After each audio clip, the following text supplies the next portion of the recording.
তোমরা খাওয়া কখন খাও রুটি? তুমি তো চা পেলাম। ওই জি আলু লাগবে তোমার দুপুরে? भिंडी भाजी করেছি বেটা, মাংস ঠিক हो जाएगा।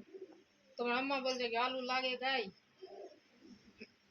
बोलছে अब कल रात से आलू खाना छोड़ दिए ना। খাবি না বেটা ना শরীর স্বাস্থ্য ঠিক আছে, আলু খেতে হবে। কি বলছো বলো, এখনো টাইম আছে, আলু খেলে আমাকে রান্না করতে হবে।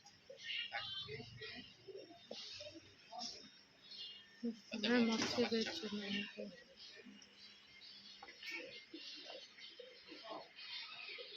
उसको एक गाना लगा देंगे। तो क्यूट बच्चा है।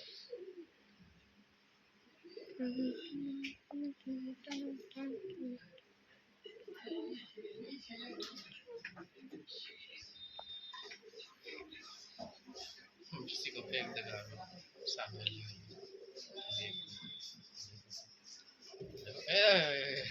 चला गया। वीडियो बनाओ तो अच्छे से,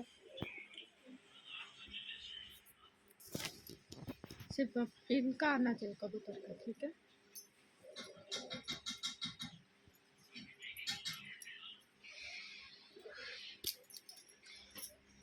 थोड़ा पहुँच मैं जा रही हूँ।